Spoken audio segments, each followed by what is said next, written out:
been in the top quarter, like getting good feedback, all that sort of stuff, but couldn't crack that like kind of glass ceiling. I just felt like kind of stuck on the day to day of doing those things like updating the dashboard and pushing out all the calls and the emails and all those things. I think it was knowing there was a better way, but kind of not knowing how to get there. I was always maybe apprehensive to be too prescriptive because I didn't want to be that pushy salesperson, like telling them what to do. Everyone just kind of trying to keep their own head above water and or keep the team's head above water, that it can be hard for that to be your source of coaching or to be like your guide through things.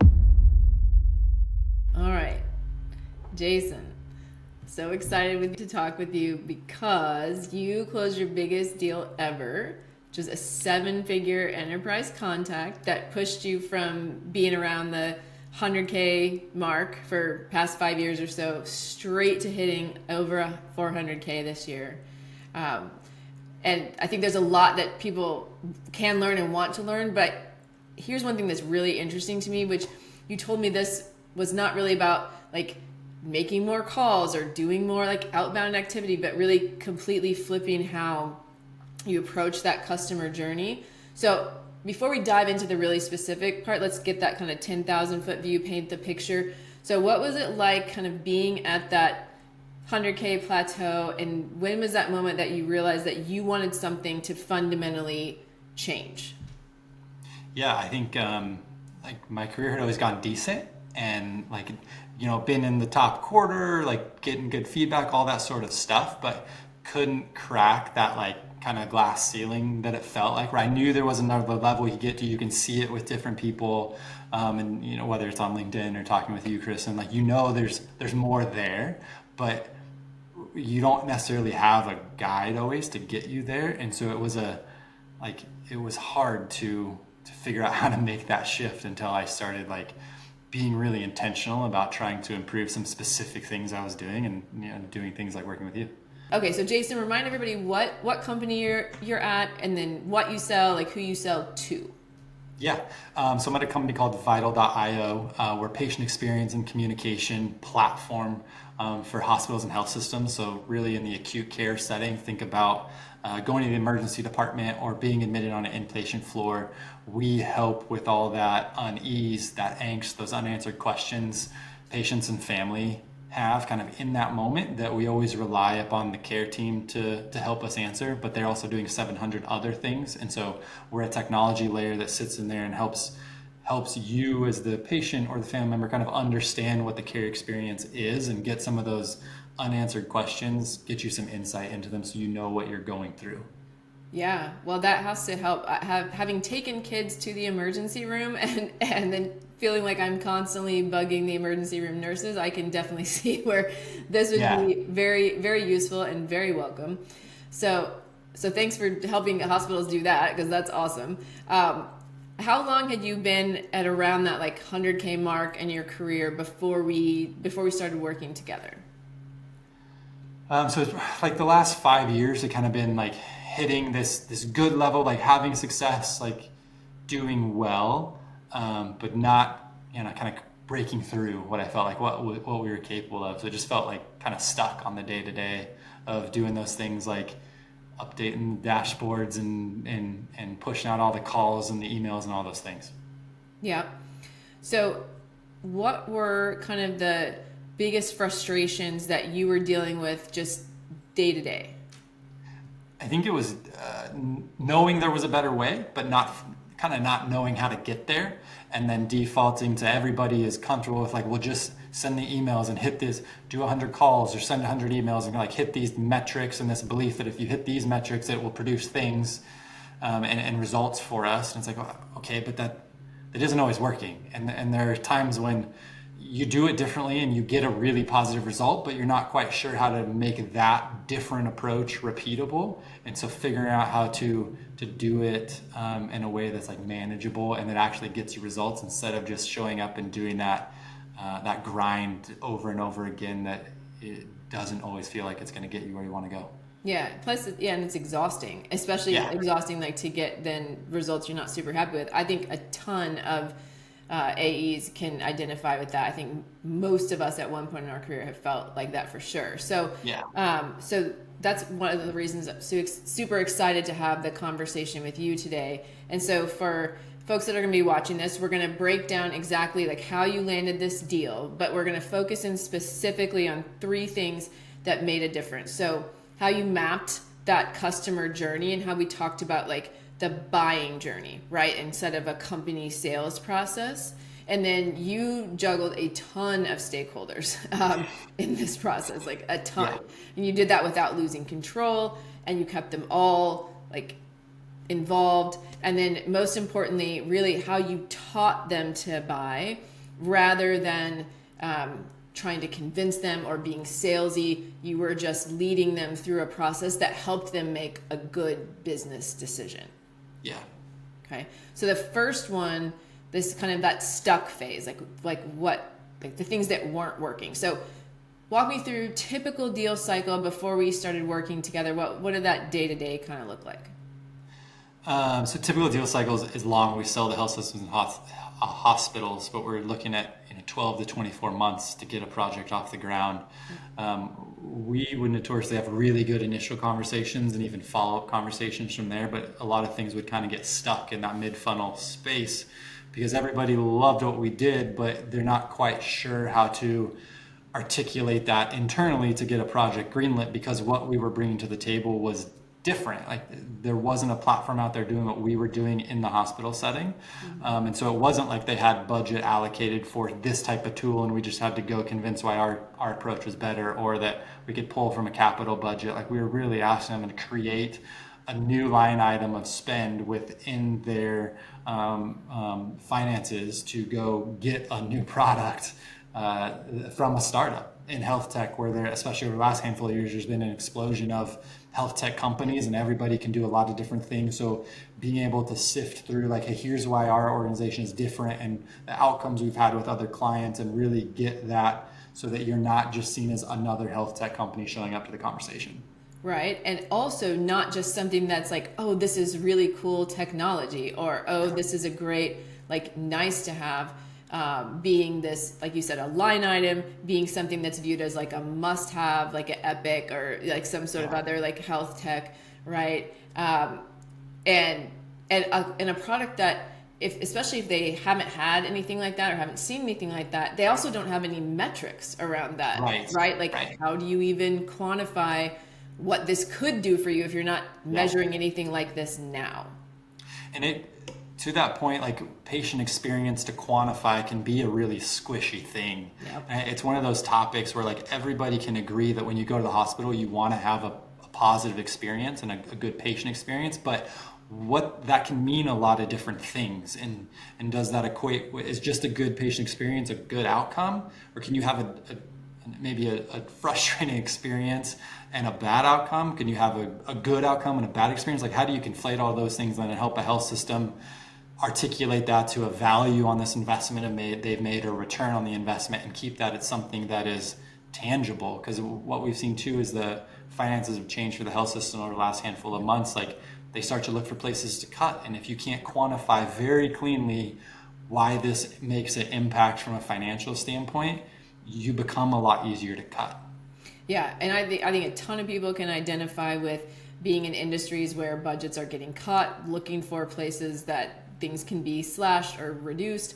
And also, I think a ton of people can identify with trying to sell something or help a company acquire a technology that the metrics are squishy, right? They're not things that are well defined. It's not anything they were measuring before. So how do you know what the benchmark is? How do you know what good looks like? How do you measure that we've gotten better? Like that's a very hard thing, especially in like a 7-figure deal. So that's huge.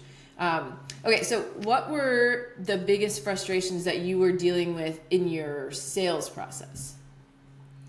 There's this constant feeling of kind of like we're getting to this good spot, but then getting stuck in that same spot kind of repeatedly.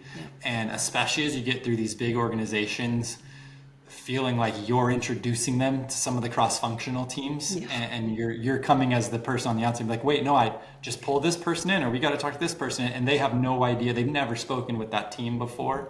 And so not maybe not understanding quite how complicated really large organizations can be and what you have to do as the external person to like shine a light on where some of their gaps are and help guide them through that. Yeah, I think one of the biggest learning curves for me, and I think certainly everyone that I've spoken with in enterprise, is the realization that you have to help them navigate their own organization. Yeah. And that one of the biggest value adds is helping them know other people in their own org, know what's going on in their own org, and know who also is looking for a similar solution where there might be overlap or whose budgets we can pull in. Like, these are not things that people typically know about very large organizations. Yeah. Yeah, and it helps you understand maybe all the different competing priorities because every group has a different, this is our main goal. And when you can kind of see across that whole landscape and figure out how, hey, here's a way we could tie these together that helps you guys, incorporates maybe the thing that I'm offering to bring you as a project and would be a really big win. And you can create some cohesion that way instead of just trying to be like, no, our thing is important or this team's project is most important. It really helps produce like a good client experience. Yeah, for sure. Which, as someone who's selling client experience, that would be important to provide that. Yeah. I talk to a lot of sellers that talk about like they're working very hard. Like many of them really don't know what it's like to like not constantly feel exhausted and like they're spending all this time doing all this hard work. And it's one thing if a hard work leads to a really, large deal. It's another thing if your hard work goes nowhere. For what and we've all had that experience for sure. What were things you were doing that felt like hard work, but really weren't moving deals forward? I think, you started a deal by doing all this research and figuring out who you think you need to talk to and what their priorities and all that different stuff. And that takes a lot of effort on top of all the calling and emailing and all that, like the day-to-day stuff you've done. And you think you're building this perspective to bring to them. And then you build the deck and do all of this stuff. And you realize like when you step back that, oh man, this is kind of really all focused on us. Yep. And yeah, it was a lot of effort and I did a lot of things, but it's a lot of my logos everywhere and the buzzwords we use and our marketing things. And it's like, that's fine, but that's not getting us where we want to go because we're not talking about their things. And so you just show up and it becomes like any other sales interaction when, yeah, okay, you told me about your thing. I'm not really sure how it fits into my space. And so that felt like you're doing a lot of things. It feels like you're productive, you're whatever, but it's not getting to where you're after, where I was after. Yeah. A lot of effort, but without a lot of impact. Yeah. And so that's actually kind of a good transition point into the next thing, which is the kind of that mindset shift that we talked about, which is transitioning from thinking about our sales process, what do we have to do next, versus the buying journey. What does the buyer need next? And so like one of the things that I teach is focusing on that buying journey instead of just a company's sales stages. And for somebody who's never heard that concept before, how would you explain the difference? It's almost a little bit like punting your sales process out the window. And just it has to come when you've built a little bit of rapport with the people you're working with, and you'd be like, hey, okay, what's your guys' approach? Like, have you bossed up before? Like, how many committees? Who are the committees? Like, help me figure out what this looks like for you internally, and really just being curious about like their internal day-to-day and what is going to be on the line for them when they're trying to do this project and what it means for them. And that allows you to be much more consultative because like we always talk about, I want to be a consultative seller, but when you don't understand what their process is, it's really hard to guide them because I mean, the sales process is never a straight line from point A to point B. Like you're all around loops and it looks like a roller coaster. And so making sure that we understand what they have to go through, we can translate that as sellers into like our sales process in the CRM so we can, give the internal team the idea of what's happening. But we have to be agile enough on our feet that like we can understand what they need to work through and then help them navigate through it. And I think once you do that shift, then you can get to that like consultative place that helps guide them through like, hey, I've seen something similar with this organization, or, oh, okay, that's a new committee. Help me understand what they're after, like the reason they're reviewing these type of things for, and then you can arm them with the correct things. Yeah. So what I hear you saying is being like curious and being consultative. So consultative in how I kind of phrase that is like buyers are experts in how to do their job. They are not experts in how to buy our thing. And so like we know the process that organizations typically go through, right? We need a technical evaluation. Like this department needs to sign up. This department needs oversight. IT will always want to know these things. They don't know any of those things because they may not have ever evaluated anything like ours before. They may have done it a long time ago. We don't. So that's the first part, is like being consultative, really helping them understand what they're going to go through.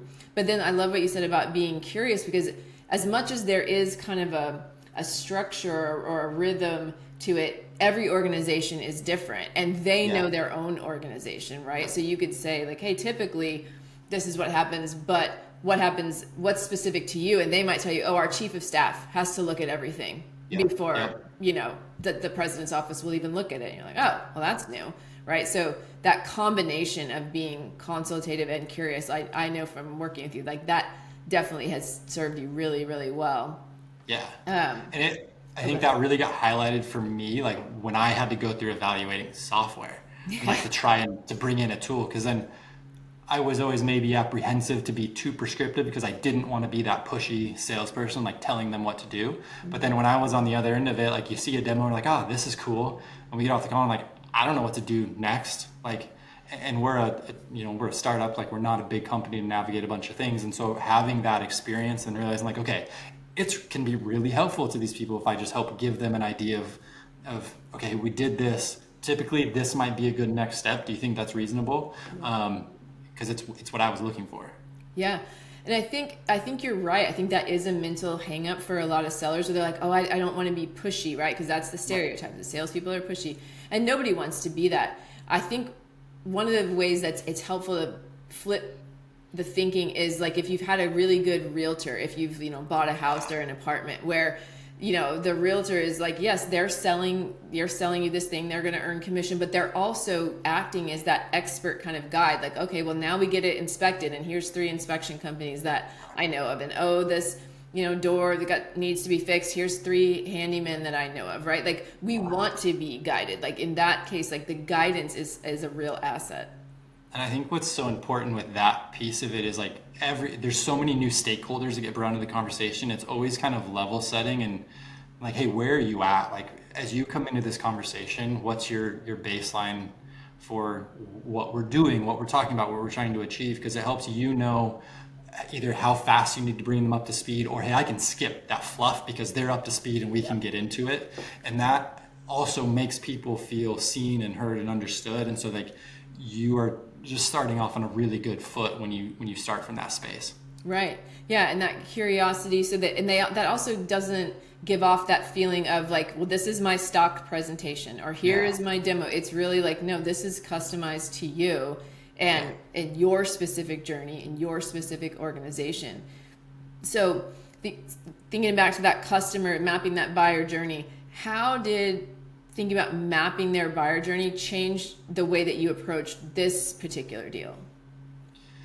So I started to build a spreadsheet of stakeholders and like section it all out by the different arms of the company we were working with. And that actually became super helpful because this deal took almost 3 years. And over the course of that time, we had stakeholders change and who the primary leader of the initiative change was. And so having kind of that in my back pocket and be able to show them, look, hey, here's all the different cross-functional teams that we've involved, kind of all the steps we've checked, equipped them to be able to go to the different teams like, no, hey, we've talked to people on this side of the business. There's awareness, like there is an understanding of what's coming. And so that would have put us in a hard spot because as some of those changes happen, you almost take 10 steps backwards trying to get everybody back up to speed. And so the more I was able to have like my arms around, here's everything we've done so far, all the people we engaged, all the boxes we've checked so far, it helped as those new people came in, have confidence that we've done the right process for them to move this forward. Yeah. So that's like organization and documentation as a value add, right? Yeah. Because you're the Yeah. person who's spoken to all of those people. I've heard people talk about over and over in enterprise selling, there's certain elements of it where we really have to put on our project manager hat, right? Because we're the ones that deal 100%. with all the groups. And so we are the one that is really helping manage that entire buying process. Yeah. And that's where, yeah, if we're organized, if we, that can be a huge asset. And like you said, when new leaders come in, which they will, we're going to take a few steps back. But if we haven't documented what we've done and we can't quickly bring them up to speed, we're going to take 20 steps back. Yeah. And what became really powerful is like as you start to build out those different verticals that you're working with, then being able to put the right executives from your side in touch with the different groups and really like I did not do this alone by any means, like a giant team effort. And I think what gained us a ton of credibility is having those different people involved for the different conversations that just added so much like context to it. And sure, like, okay, maybe I could have had a similar conversation, but it lands much differently when there's an RN for our situation and having that conversation, or a physician having that conversation. And so it just really builds on things to help shape, like give the internal team an idea of this is who we're talking to and why and how they fit into the bigger picture. Yeah. Yeah, I think that's a good segue into multiple stakeholders, which in this deal, multiple stakeholders is kind of an understatement. It really doesn't really do it justice. Like that's a huge challenge. So for the people who don't know, how many people were involved in the decision for this deal? So in my spreadsheet, I had 43 names of people that I directly involved with over the years, but behind that were a myriad of committees and governance committees and things we had to go through to get approval. So I'm willing to bet like upwards of 100 people kind of heard about our project as we moved it through, and I just interacted with 40. And so it was a lot of plates spinning in the air. Yeah, yeah, that's a huge number, huge. Before we worked together, how were you working deals with multiple stakeholders, and what were the challenges that you ran into with working deals, even with maybe 12, not 100, Yeah. but even 12 is a lot. Yeah, it was just harder to keep everything organized. I think that was one of the things you really helped me with, is like figuring out a structure for some of this and helping me know that there was a better way, and then like, hey, here is a better way to do it. And you try and, hey, I know that this is my main contact and I'm just going to work through them, and there's some other people involved but they're ancillary, and the effort we talked about putting into like focusing on the multi-threading, and not just multi-threading because you need more names associated. It's like, okay, but can I add value to this person? Can I do something to help them, or like to just support something else they're doing, even if it's not related to this? Like, how can I truly bring value to this? And I do think that's why, even though this took so long and there were some starts and stops, like us having good foundational relationships with so many different groups across the organization is why, like, was a huge part in why we got this done. For sure. And a lot of times in sales, when we think about multi-threading, we think about it again from our own perspective, like, oh, we need multiple stakeholders, we need people across the org to know what we're doing so this deal gets done. When we become more buyer focused, we start realizing that multi-threading is a way to de-risk the deal from the buyer's perspective, because they know that this committee has blessed it and the innovation committee has seen it and IT is already, so everyone feels more comfortable when there's more people agreeing that this is a good thing, especially for an investment of this size. So you got all these people. How do you identify like the people and the groups, like the things that they care about the most?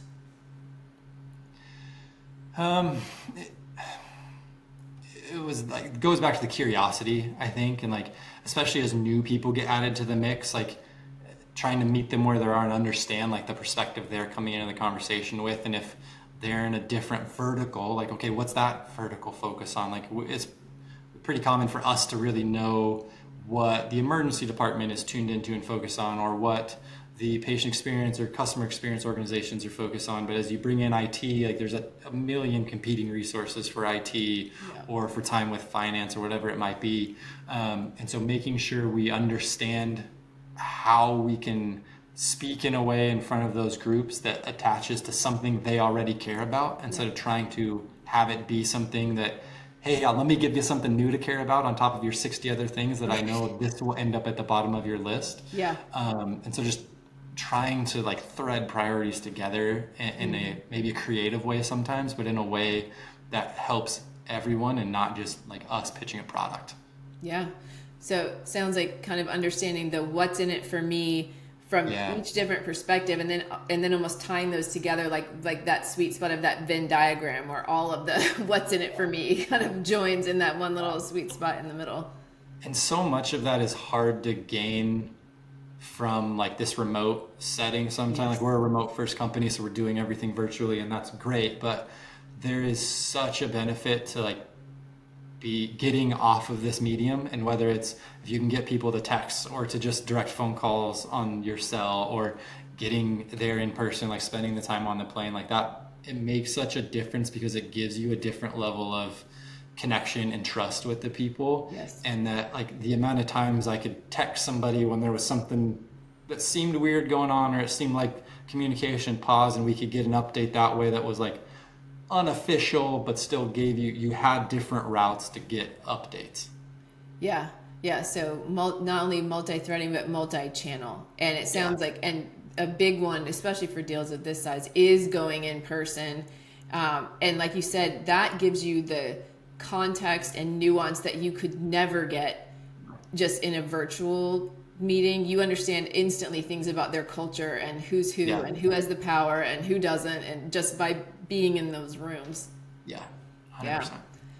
All right, let's talk about the teaching, the concept of like teaching them how to buy rather than trying to sell them. So for you in this deal, what did it actually mean to teach them how to buy your product? I think what was interesting about this one is it not an uncommon approach, but it was very much a build versus buy for them. So we had to talk through like, okay, what is your core thing you're trying to solve for? Yeah. And how are you thinking about solving that? And then understanding kind of where they're already thinking about approaching the project from. And fortunately, like it did line up with some of the things we achieved, but we had to then help them understand why spending that time developing something and then the cost to build it and then to maintain it ongoing versus, hey, go to someone that's a thing they do, why that made sense for them. And then talking through all the various features and things like, okay, we're using AI, but like how are we using AI, and where is it touching, and what's it pulling from, and how is that showing up to patients or to clinicians, and what that might be. And it's, hey, we hear kind of your approach to this and what you're trying to solve for. Here's what we'd recommend, 1 or 2 or 3 options. I'd strongly push you down this route based on the things you're trying to solve for and what we've seen other clients experience. And teaching them in that fashion so they still have the choices, but you're helping give them some context around why this might be a good choice. Yeah, I've heard it said that the best kind of discovery, and I think the best sales process, the best discovery is like helping them think through the problem, and the best like sales process or leading them through a buying process is helping them arrive at a good business decision. No matter what that is. And I think build versus buy is a huge conversation. It's a huge competitor for tech vendors all the time, so I think a lot of people will identify with that. I wonder if there's a specific example you can think of where you were specifically like teaching versus selling. We had to work through them building an internal platform that they really wanted to promote and use and drive everyone towards, and talk through, okay, well, what's your approach for getting people into that, and then teach them why it can be hard to ask people to download an app in the ED setting, or to sign up for things like patient portal, or if you're there with the kiddo and then I have to establish proxy access. Like, it's really, we could all agree that in theory, some sort of digital communication that helps us in that acute care setting is something vast majority of people want and are used to in so many other places. But then when you think about how to put that into practice, it becomes much more challenging. And so that's where we kind of showed them like, hey, look, if you think about it differently this way and use the ED like the health systems do as an on-ramp into larger care and ongoing care for that health system, you can do the same thing with a like our platform that then on ramps them into your patient portal, and that's where they live for the long term. And so helping them just shift thinking about how they get people kind of in the tent in an easier fashion, if you will. Yeah, I love that that you gave them that analogy, right? And you made it like very relevant to their world, like just like the ED is an on-ramp into the rest of the health system. Like let's use this as a way to start that communication. I think analogies are so helpful in teaching anyone anything, especially if like again like they're looking at tech that they've never seen before. They don't have a way to categorize it, and so just that analogy can really make it a little more concrete, like, oh, that's what this is. Yeah. Yep. So how did you see the response change whenever you shifted to kind of a laying things out, like a teaching approach, rather than a here's all the facts and features of our thing? I would leave calls feeling really good because you'd get to them be like, oh man, that was a really good way to like think about it. Or they would, it's not like they were signing off on the thing you were pitching, but they were saying like, okay, you showed me something or talked me through something that is a new perspective that is valuable. And I think that approach can serve you well. Like, granted, we won this one, it's a huge win, but even in deals I've lost, like taking this approach, it's created some relationships with clients that are enduring. And sure, we didn't win them the last go around, but there's definitely a foundation there for the next fiscal cycle or the next phase in the process where we're going to start 10 steps ahead because there's that trust built, because they know that you aren't showing up to pitch products and features. You're showing up to understand their environment and their challenges, and then kind of make sure they come to the best business solution. And yeah, hopefully it's the thing that you offer, but if it isn't, like, it matters how you win that engagement too. Oh, for sure. And like trust is not often a word that's like closely tied with salespeople. So if you can get those like synonymous with your name and your company, that's that's a huge win as well. Yeah. It's very hard to do. Speaking of breakthroughs, that would be a huge breakthrough. So let's talk about the breakthrough moment in the deal. When did you know that this deal was going to be different from your previous ones?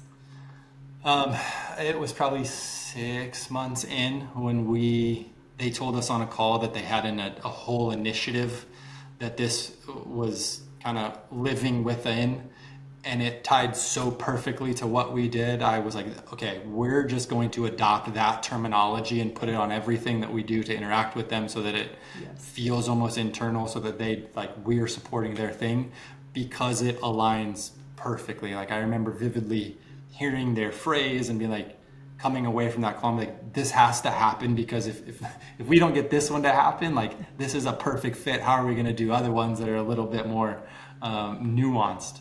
Yeah. So yeah, that taking that and using their language and using things they were already bought off on from an approach standpoint, and then trying to turn that around and always speak in their terms and in their context, I think changed it for us. Yeah. Yeah, internal vocabulary is huge in really underscoring that alignment is there, because they start understanding what you're doing within the context of what they're doing. It's just seen as like a part of, like you said, their big initiative. So even with that really tight alignment, how did the sales cycle timeline compare to your typical deals before this?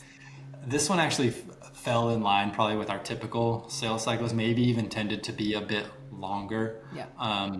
Health systems are just notoriously slow and very thorough with their evaluation, and especially when there's been so much talk of AI and LLMs and all of that technology coming into healthcare that for a while it was a buzzword, and even now, like, everyone will talk about it, but then you have to get into the minutia of like, well, what does that mean? Like, and how is it being used? And are you summarizing things that clinicians sign off on before they're presented to a patient, and all this different nuanced stuff that, I mean, even until the last month before signature, there were new committees getting introduced that we had to get approval by.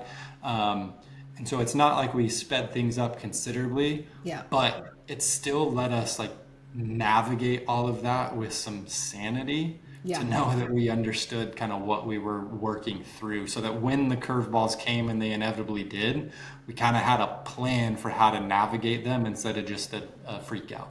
Yeah, exactly.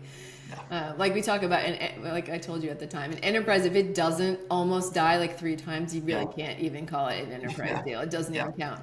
All right, so that's the hard stuff. Let's talk about the great stuff. What did when that deal was all signed, sealed, and delivered? What did that do for your number? Like, what did that do for you numbers wise, attainment wise? Yeah, so I this year, next year gets to be really good years for retainment. We're like well over 300%. So it's just a good place to be. Yeah. But it also just felt like it created some momentum when you both internally, like just some confidence for the company to win that type of logo. But then in the marketplace, when they hear that, hey, you're working with them, that means you've been through this GPO or these different things. Like it Yep. brings some credibility to you, to the organization that until you do that, you just don't have. Yeah.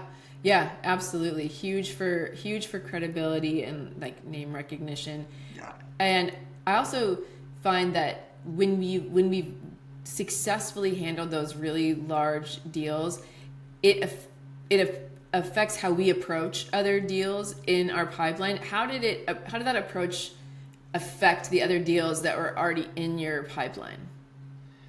It helped me like take the same approach we'd done with this very large, very complex one and keep a similar structure, but knowing that, okay, maybe there's not so many stakeholders involved, there's quite so many committees to go through, but you still kind of need that same level of organization and process to work through it. So it allows you to like get each of your deals kind of more in line and more focused from your side. And it highlighted or allowed us to highlight like, hey, red flags that we've seen before, so you could know like, hey, what deals are real, or what deals have I been kind of dragging along because I want them to be real, but we're ignoring those things that we should just kind of call it for what it is. Yeah. So it sounds like what you're saying is like you're able to spot risk earlier, and you feel more confident in your ability to guide buyers in making a good business decision because you've already gone through such a long process that was so validated by like a good result for everybody at the end. Yeah, Yeah. very much. All right. So if somebody's watching this and they're kind of stuck in that same place and they feel like they are working hard, but their deals just take forever and they don't come through or they're not hitting their numbers, I'm curious what you would tell them. I think for a long time I thought that like your sales leadership, management, whatever it might be, kind of was that the group who should be like helping you kind of navigate some of this. But I think what I realize is like there's so much of everyone just kind of trying to keep their own head above water and like or keep the team's head above water, that it can be hard for that to be your source of coaching or to be like your guide through things. And so I like you shared it the other day on LinkedIn, like first time I think with that meme you shared, like when you go through enterprise sales, like you need a guide that's been through it before. And so that's what like when we got connected, you very much served that for me. And it wasn't someone within my organization that was also sharing the burden of a number to hit. Like it was just you and me and you helping me. And that was, I think, what was different. And so you didn't care about the teams and all those things. It was, okay, how can I support like where you're at and what you're trying to work through? And that was what changed essentially. Like it allowed me to have someone that has been there, has seen it, talks to a bunch of other sellers and has heard these challenges before, and then can help me like kind of navigate through that. Yeah. Yeah. So for somebody who's thinking like, well, this sounds great, but I don't really know where to start. Like where was the most helpful thing for you as far as beginning when we first started working together? Honestly, like you share so much free resource stuff out there, whether it's LinkedIn or the emails or stuff, like a lot of that was valuable. And so I had started consuming some of it and using it. And as I talked to other people, like I got pointed in your direction. And so then our very first conversations, like it was easy because I had some trust that I knew that, okay, Kristen's good. Kristen knows what she's doing. And so I would like, you kind of gotta just take the plunge, I think, and like be willing to be vulnerable with someone. Like I remember our first call was kind of stuck in the before times, if you will. And like I pulled up an email and you were like, this isn't good. And I was like, you're right. I was more tactful than This is, you were very much more tactful for that. But it was like, you were highlighting that I was doing these things that were like, you're just going through the motions. And I had been so like stuck in trying to build pipeline or do different things. I was like, yeah, I know that this isn't right, but I also was just trying to like ship something. Yeah. And so it helped get that, like, just have someone to kind of like hold you accountable and like let's do better. Like, and it's not that much harder to do better. A lot of times it's actually less work to just do it correctly the first time than trying to just keep running on that hamster wheel. Yeah. Yeah. It's so easy though, because sales, we get so much pressure and there's so many things to concentrate on. It's just easy to get stuck doing those same things Very much. over Yeah. and over, even though when you step back and look at it, you're like, oh I want to do this a different way. So yeah, Yeah. it's certainly Yeah. easy to get stuck there. All right. What's the one thing you wish you understood about enterprise sales 2 years ago that now, having walked through this deal, now you know? I wish I knew it was going to die 3 times before you get to the end, because that just would have saved some heartache Yeah. and some very anxious early mornings or late nights when different things would get made public that affected us. Um, but I think it's just, if I could have known more the level of organization I would have needed that you helped me with from the jump, that just would have helped me be a few steps ahead.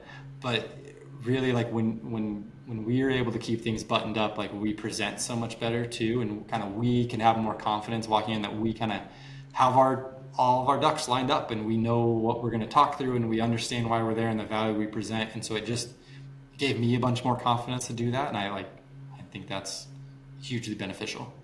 Yeah, yeah, for sure. I think I can still remember your face with one of the times that it died, and you were just like, "Oh my God!" And I was like, "No, no, no, this is fine. This is Yeah. normal. They all Yep. they all die, almost die Yeah. like 3 times." Yeah. So yeah, it's really hard. But I think that's such a good thing to call out though, because you now can look at other deals and be like, okay, I know that this is not the end of the world. Like this is a big bump, but it's not. It doesn't mean everything's over. It just means Yep. like, this is a par for the course. I haven't done anything terrible. It's just this is how it Yeah. is dealing with really big companies and really important initiatives. I think that's another place you were super helpful, being like almost reassuring in the approach and the things we were talking through and learning, because it, especially like in this sales role, like it's so easy to just be like, my value is my number. And if Yep. I'm not putting a number up, like, okay, then what am I doing? And so to be able to go back and like what you helped me develop and like understand was like that there's a lot of framework you can put in place, and if you follow a good process you can get people to a positive business outcome. And if that's not your thing, yeah, that's not what we want. But if you get them to the right thing, you did what was best for them, and that builds you a lot of credibility just as a person in the marketplace, and that will serve you really well long term. And that takes time to like be able to step outside of that, like, what's my number, what's my attainment, like all that stuff that matters so much that you see in all the job postings. But like, yeah, that's a challenge. Yeah, I think that's so important. Every seller I know at one point or another struggles with that. Even people that are like at the top of the leaderboard, when you feel like the only value you have is what your number is, and anytime that dips at all or feels threatened at all, that is an exhausting way to Yeah. live. And I think every seller has to come to terms with how to deal with that. So yeah, it's something we all go through. Well, thank you for being so transparent about that and all the whole process and your results. And I know this is going to help a lot of people who are in the same kind of, maybe stuck in some of those same places you were in. And I just want to say, for everybody who's watching this, if Jason's story resonates and you're an enterprise rep who feels like you're working harder, you're spinning your wheels, deals that drag on forever. I work with people just like Jason to create that very systematic approach that we talked about. If you're looking for an intensive approach like Jason was, that's where we would work one-on-one. So check the first link in the description, and that has more information. I was a middle school teacher before I got into tech sales, so breaking complex things down into very simple, actionable steps, literally what I do. And Jason's results are not unique. They are replicable when you have a good system tailored to like your specific role. So Jason, thank you again for taking the time to do this. Congrats on one of the biggest career years so far. And I know that these these $2.6 million deals are just the beginning, and there's many more to come for you. Yeah, cool. Thank you, Kristen.